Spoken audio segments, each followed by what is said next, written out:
Guido and Indiana, thank you for joining me this morning. I'm Phil Robinson, and I'll be leading this conversation today on the subjects of sustainability and compliance, regulatory compliance, with particular relevance to, particular focus on their relevance to PPE. So before we get started, could you please just give a little bit of description of yourself, your roles, and your background? Okay, Phil, let me start first maybe. So thank you, Phil, for the introduction. So my name is Guido van Duren. I'm a Belgian citizen. I'm working for Ansel since this September. It's 34 years with Ansel. I'm the regulatory head for anything that is PPE, regulatory certifications, compliance. And within my role within Ansel, next to my regulatory head, I'm also doing a lot of lobbying activities. So I'm also involved in federation activities. So I'm the head, I'm the chairman of the Belgian PPE Federation called FibelSafe. And I'm also the president of the European Safety Federation. And through the European Safety Federation and FibelSafe, we work a lot with European Commission, with the governments, to lobby towards better regulations whatsoever. And I'm also involved in standardization, where we are developing the PPE standards at European level and also at international ISO level. My name is Indiana Seze. I have the responsibility for environmental regulations in the regulatory affairs of Ansel. I joined during the course of 2024, and I do take an interest in anything that comes into the production of our goods and which may be related to environmental issues and restrictions of the use of certain raw materials or any composition of our products, as well as the end of life of our products and how they could end up in the environment, or they could be recycled, upcycled, etc. And in my previous life, I also had the ability of working in this regulation area in the EU. Now I have a more global role, and I did work with trade associations in the lobbying side, on the legal lobbying side, I should add. So this is me. Thank you both, and thank you very much for joining me today. Okay, first question then. Sustainability and regulatory compliance are obviously huge topics and huge priorities for any business in their own right, but they're also very closely connected. So to what extent would you say does regulatory change drive businesses to accelerate towards their sustainability goals? And also, how do other external pressures, such as, I guess, market demands or stakeholder requirements, complicate this relationship or introduce other priorities as well? In my opinion, sustainability and regulatory compliance, it's sometimes also two different things. Sometimes they go hand in hand. But when we talk about sustainability, there's a lot of initiatives that are being taken outside of the regulatory landscape. Like if I'm talking about Ansel, we're doing a lot of activities related to reduction of packaging, energy recovery, etc., which are not yet governed under specific regulations. So marketing, they have already a lot of initiatives linked to sustainability. Also, customers are putting a lot of pressures on us, on businesses, to become more sustainable. And next to that, of course, you have the regulatory compliance, which of course drive sustainability. There's a lot of regulations in progress that are still coming up. There are certain regulations already in happening, and some are driving sustainability, like for example, where we are reducing plastic packaging waste. This is linked specifically to regulatory compliance. We are removing all the paper instructions from our PPE products, which is also linked to regulatory compliance. But there is one thing that we need to highlight, that I should need to highlight as well, because there's so many regulations coming up linked to sustainability, is that I'm not sure how enforcement authorities are going to control this, because you may end up with lots of regulations and at the end there's no enforcement.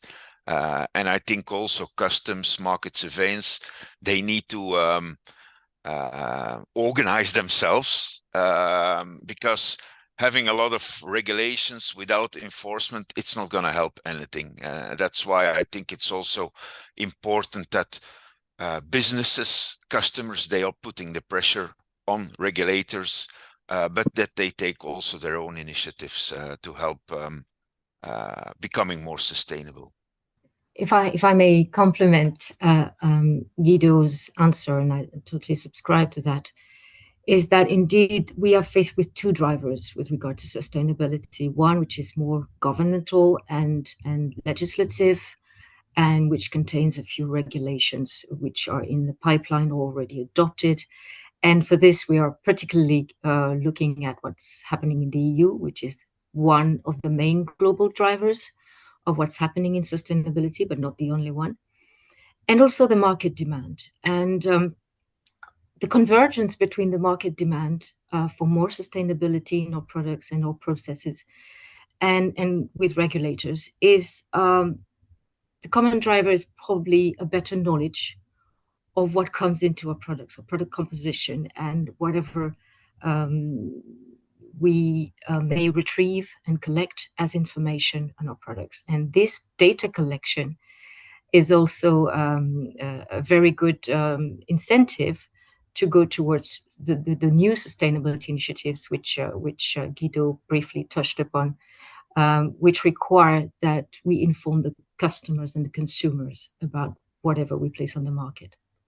Whenever people typically talk about sustainability, and especially the sort of top level regulation around environmental protection, they generally think about carbon emissions. But what else can regulatory requirement encompass, and how can businesses ensure that they're meeting those wider regulations, those more deep sustainability regulations, if you like? Yeah, when we talk about sustainability and regulations, it's not only about environmental protection, it's also about protection of the person. Right. When we talk about PPE, it's also about sustainable products, for example. So it's not only about carbon emissions, that's right. It's also about restrictions of hazardous chemicals in the PPE, which is more or less under the REACH regulation that is looking at this aspect. There's also about what we call extended producer responsibility, where manufacturers, they need to take care of the end of life of the product. So we need to collect, recycle products in an environmental friendly way. There's also let's say regulations about green claims. There's so much greenwashing happening at the moment, but it's also when claims are being made, they need to be substantiated, and that's important as well. And there's also what is new is there is a liability directive where businesses will become liable for all the claims they are making. So basically, when you talk about carbon emissions, that's one part of the sustainability actions, but there's a lot more, like safety of the products, and that's also an important factor to consider when we talk about sustainability, and not only the products but also the packaging, for example, that comes with it. One example of a sustainability initiative, which is a very clear illustration of the new themes and the new ways of addressing sustainability in products, is the European Deforestation Regulation. Mm-hmm. This is a text that requires that basically for 7 commodities that are within the scope, and we are concerned by some of them. We know exactly when this commodity was produced, where, whether any deforestation or forest degradation activities have taken place to produce that commodity. And we have to have full traceability. And we have to also make sure that our suppliers or the suppliers to our suppliers have met all the requirements of local legislation. And we're talking of commodities which are not typically grown in the EU. So there's an extra territoriality effect of this text, because the parties that are concerned with the obligations are located in the EU. It affects EU operators, but it obliges the EU operators to look at what's happening outside the boundaries of the EU, make sure that everything is conformity, not only with environmental requirements, but also human rights, labor rights, the rights of the land, the indigenous population rights. So to make sure that everything is produced in an ethical way. And the EDR is one of the first texts with such a huge range of sustainability points and ESG points to be checked.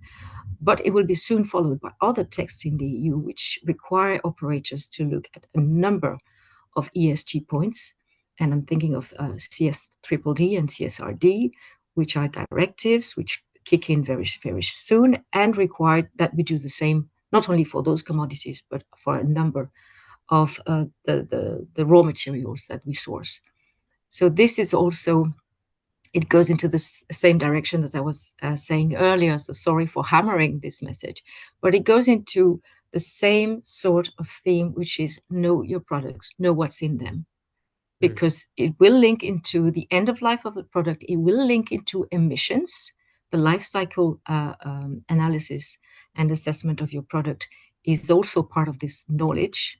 So it's all linked together.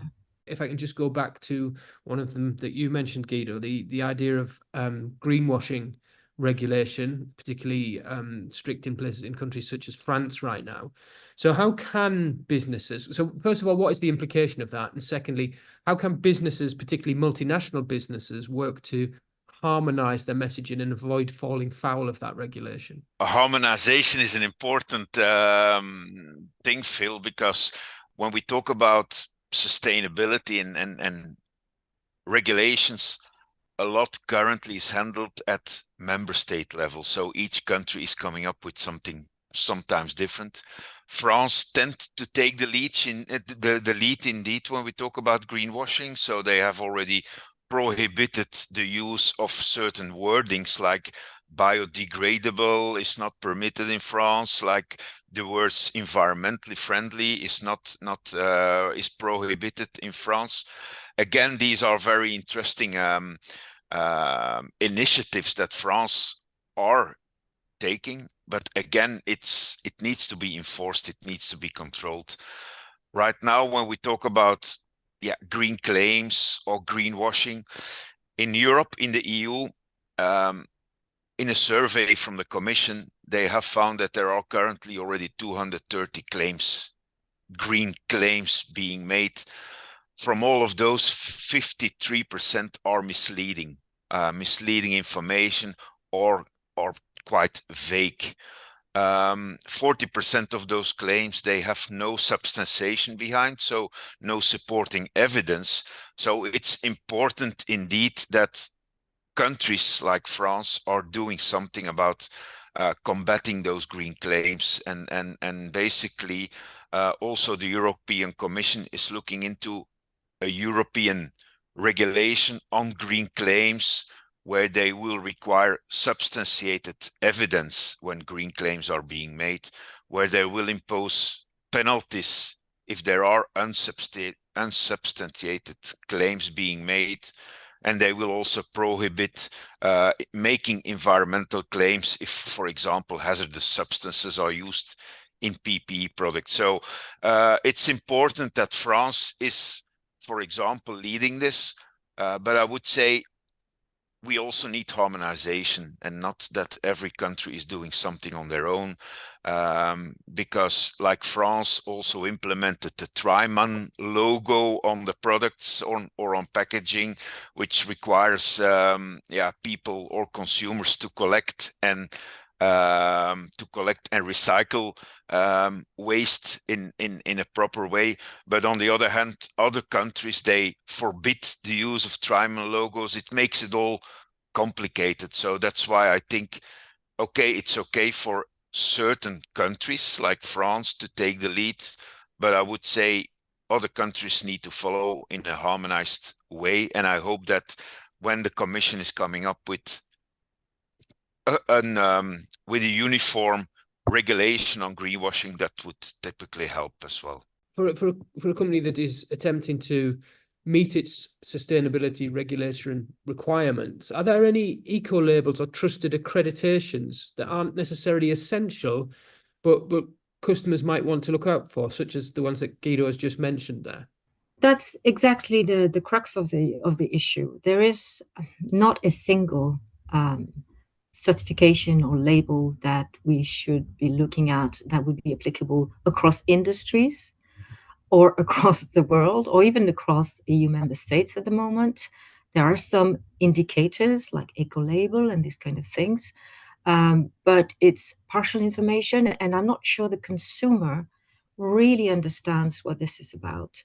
And this is why I think the Green Claims Regulation is a welcome step, because it will seek to level the playing field and also clarify what the consumer expectations can be with regard to those claims. Substantiation of claims, indeed, has always been a rule in many, many countries for the protection of consumer. It was not a regulation as such, but it was the ultimate goal was, of course, to not to mislead the consumer. But indeed, it was implemented in various ways. It required businesses to make sure that they had the appropriate labeling and packaging of their products, which sometimes could be harmonized, sometimes could not, just in order to meet those expectations and requirements. I'll pause there, but I think there's a number of things to be said about the fact that the market will be cleaned with such initiatives, because indeed the non-existence of a harmonized label and a harmonized grid to benchmark oneself against created some confusion in the markets. And the most virtuous businesses were struggling to make the public and their customers know that what they were doing was probably more in conformity with the expectations of consumer laws, but they could not really make a point of it because there was no clear certification or identification for meeting those requirements prior to them being completely extended to all the market. Do you feel there's genuine impetus across the board? Is there enough effort being put in at a sort of centralized, combined level for these initiatives to actually come to the fore? Or do you think more needs to be done to really push this higher up the agenda? When it comes to regulation, it's always a little bit of a balance to be found. And I find that self-regulation and the work of trade associations in developing some good practices, some guidelines, and sometimes even certification, third-party certification, sometimes even for good practices, I believe as even better value than whatever could come out of a legislative text, because of the necessities of one industry sector, of the particularities of the customer type. And I believe very much that trade associations have a role to play here to complement any general level legislative or regulatory activity that could take place, be it at EU level or national level or global level. Indeed, third-party testing or certification could be important, because then you can, of course, substantiate your claim through third parties. But we should also not take into consideration that third-party testing could sometimes become more complex, because you need to go. You're gonna need to spend money. You're gonna need to spend time. You're gonna have to work with third parties to get things or claims certified. I think in terms of harmonization, what else is needed, as I mentioned in the beginning, is also enforcement, because you can implement something in a harmonized way at European level through third-party testing. If there's no enforcement, well, then you're still going to end up in the same situation where you have green claims that do not get substantiated. So I think it's important that you have indeed a harmonized approach. Trade associations, as Indiana was saying, will help. We will push also the Commission and the governments to take specific actions to control the market. But the enforcement indeed is needed if you want a regulation to work and if you want all those sustainability initiatives to work.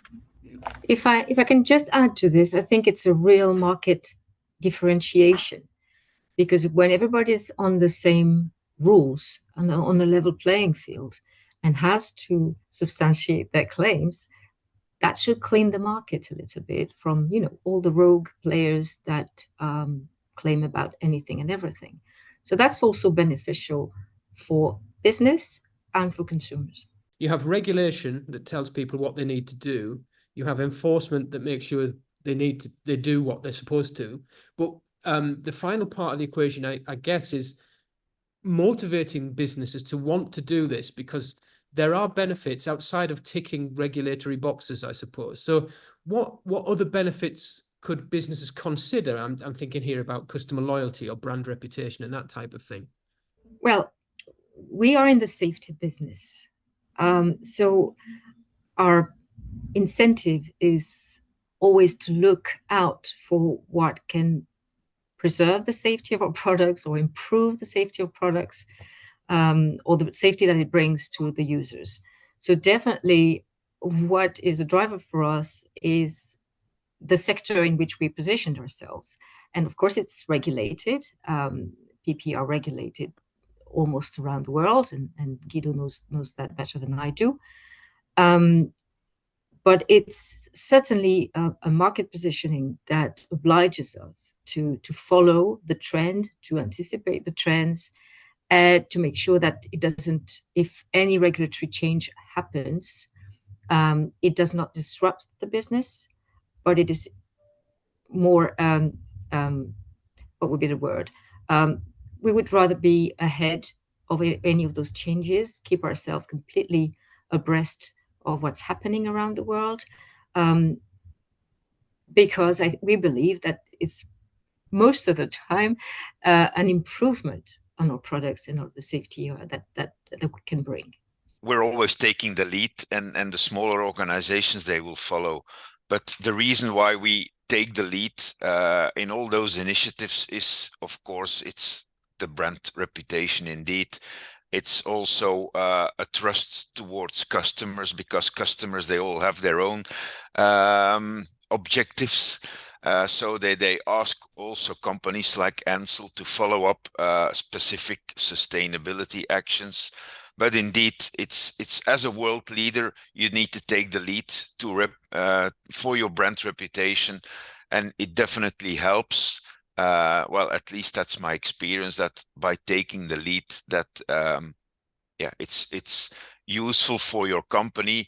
But I know that the other companies that are not leading specifically, they will follow the leader, and it's important that we take the lead so others can follow the same initiatives as well.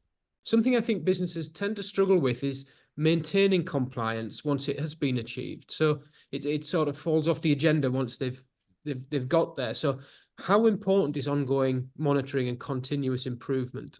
Yes, Phil, that's very important. And also when we talk about PPE, well, in the PPE regulation, it's also saying that once you certify a product, you have to make sure that you're consistently meeting the claims you're making. It's important that you don't certify something and 5 years later you think, oh, maybe I need to review it again. You need to have really a claim substantiation process in place to ensure that every time, if you're making a change into your production, to your products, that you always monitor that it doesn't jeopardize the claims that you're following. So it's important. I know that a lot of companies in the industry, they make specific claims based on initial certification, but then over time it degrades a little bit, and then at some stage those claims do not get respected anymore. But I think, and this is also important, that businesses, they really substantiate their claims at all times. And it's important that is being done, because especially with the new product liability directive that is coming, it's going to be easier for customers to sue companies if the claims are not respected. So it's important to constantly monitor this process. As much as we have to look ahead and prepare what's coming in the regulatory pipeline, I think we also have to stop and look back on what we've done, what we've achieved, to revisit it, to improve on it. And sometimes it's true that we have a focus on what to do next, but it's indeed important to be able to pause, to report on what has been achieved, to probably find where we have been completely in line with the market and with the regulatory developments, and sometimes even recognizing where we haven't been so good, but to make sure that we have the reporting systems and the review systems in place so that we can work on that.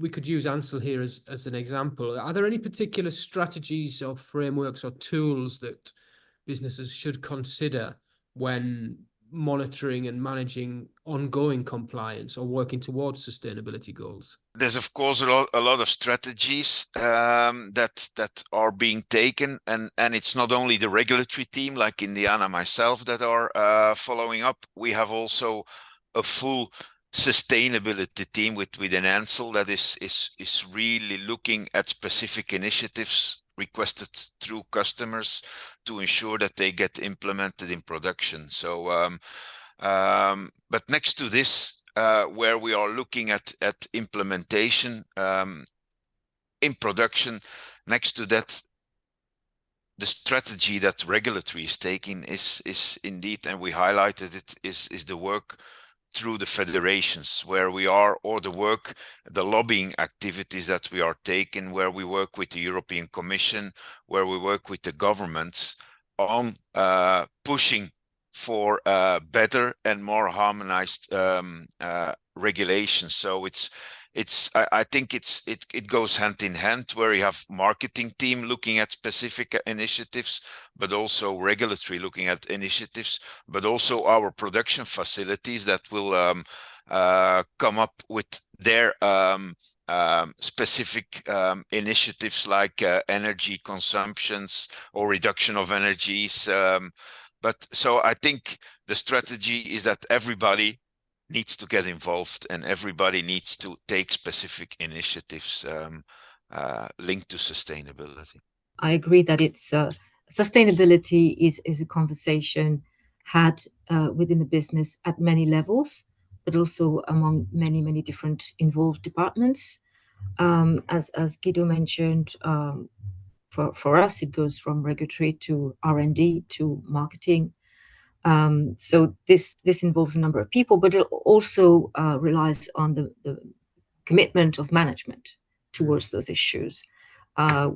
Unless you have a completely dedicated officer to sustainability, if your management is perfectly aware and has it high on its agenda, this is a very profound driver for sustainability to be a constant worry and concern and driver in the business.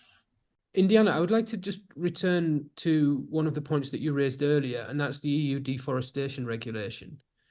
Just to get a bit more detail on that. It represents, I guess, an important turning point in the global fight against deforestation. But why is deforestation so high on the agenda now, and what are its particular implications for the PPE industry? Well, the deforestation regulation, the EU deforestation regulation, doesn't concern itself with PPE. It concerns itself with all products. There is no sectoral exemption probably defense. I haven't even looked at that, but there are very few exemptions. So PPE is certainly in the scope of the UDR, and it does change the ways in which we manage our supply chain, because we, as a company, have a lot of control, dialogue with our direct suppliers.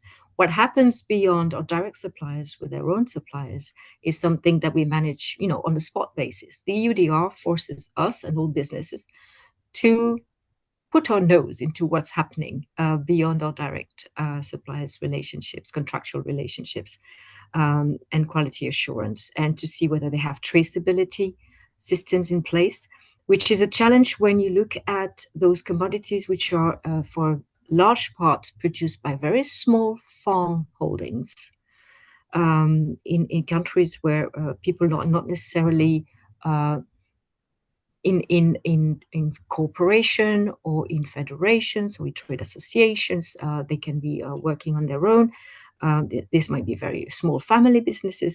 So it does force you to look at what's happening on the other side of the world, basically, which is certainly a virtuous objective, and which, of course, is completely part of the Green Deal in the EU. With that effect that it extends its scope beyond what's happening within the strict EU customs territory boundaries.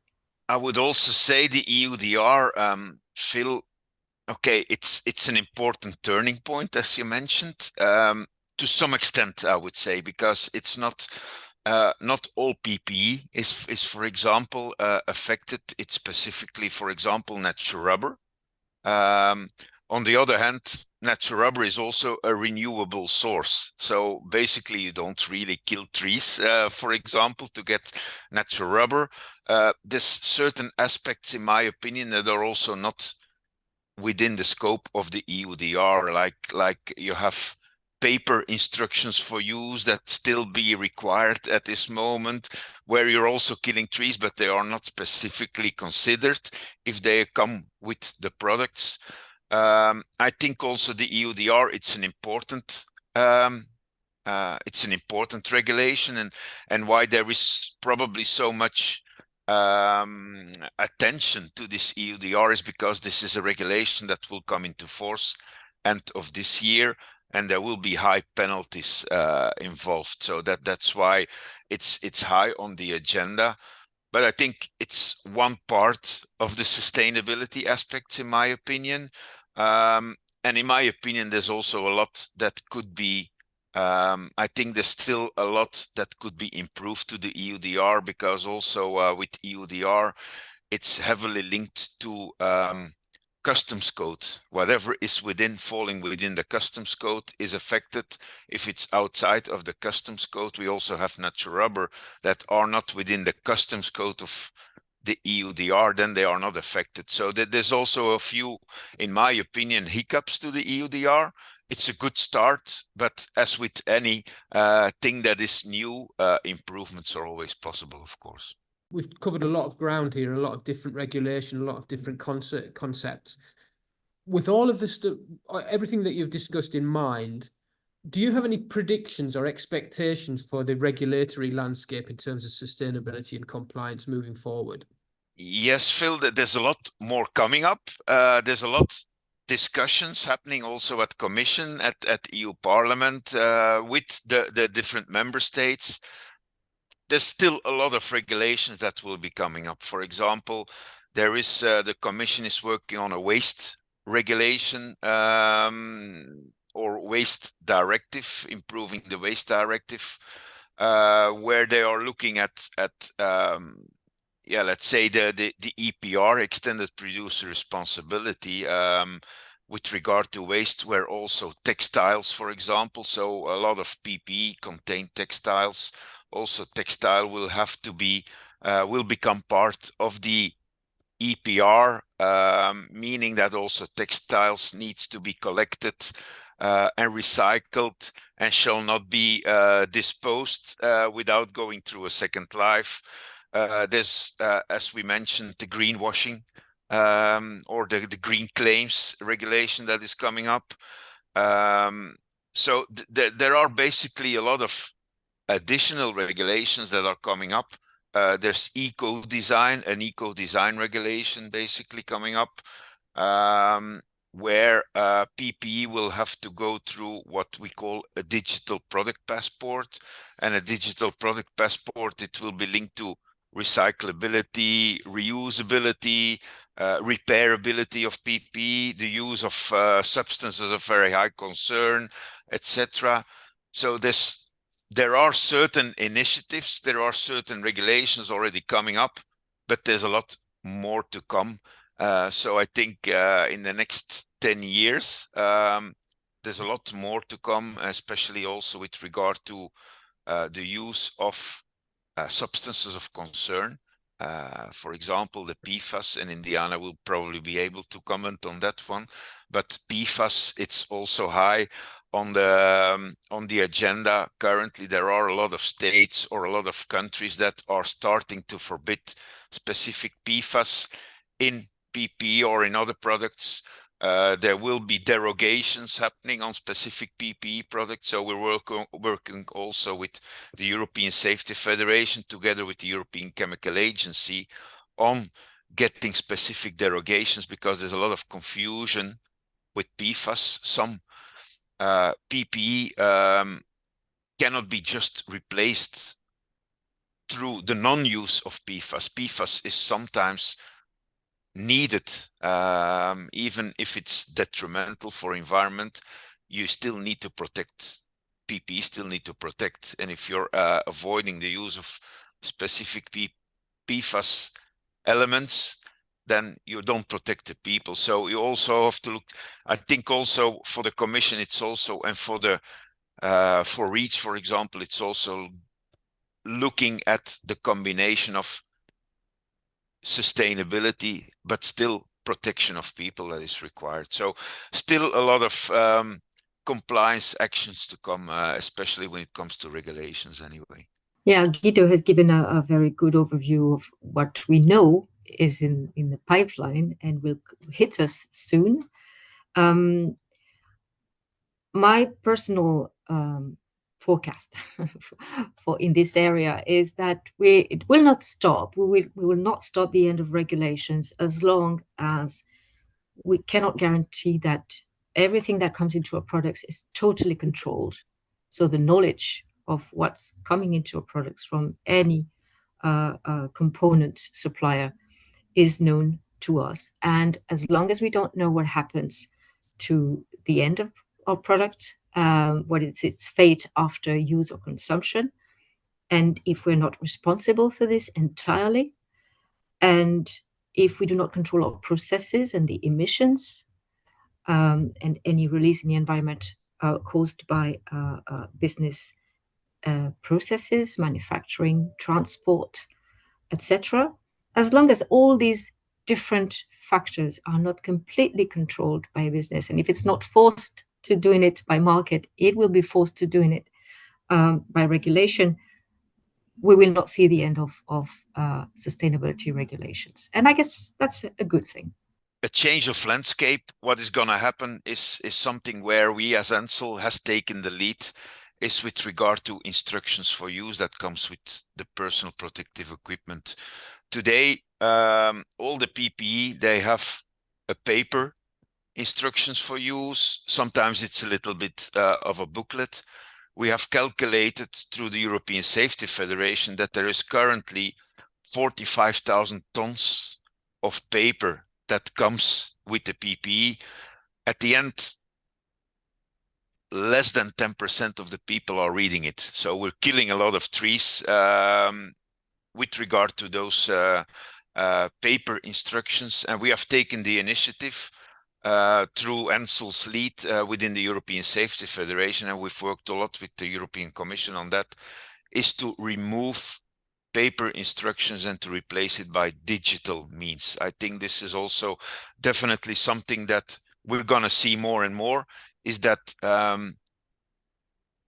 paper instructions are going to be replaced by QR codes or digital versions, and that's important to also with regard to sustainability, improvement of the environment, that all that unnecessary waste gets replaced by let's say digital means. And at the same time, also what some of the initiatives, or a lot of the initiatives that we have taken, for example, within Ansel, is that, and what we're going to see is also that the packaging, the plastic packaging, is going to be reduced enormously, where we are, for example, already taking a lot of initiatives to replace plastic packaging by paper bands, for example, or well, at least moving away from all the plastics packaging. So I think that's definitely, with regard to the landscape, you're going to see less and less plastics and more digital QR codes, etc. I think it's precisely that type of innovative, broader thinking beyond just the meeting of regulation that means companies such as Ansel can take the lead and hopefully guide everyone to a more sustainable and compliant future. That's exactly right, Phil. And we've seen that also through the initiatives we've taken with the European Safety Federation, and where Ansel has taken the lead, definitely, that we see a lot of companies following and are taking the same. So they are, again, looking at what the leaders are doing, but they typically follow. And of course, if we're talking about instructions for use, and you can save 45,000 tons of paper per year, I think that's definitely something very important. Guido, Indiana, thank you so much for your time today. We've covered a lot of ground, and I suspect we could have talked for a lot longer than the allotted time, but unfortunately we'll have to bring the interview to an end right now. But thank you so much for your input. It's really interesting. It's been really insightful to listen to the experts talking about these two very important subjects. So thanks for your time. Thank you. Thank you, Phil.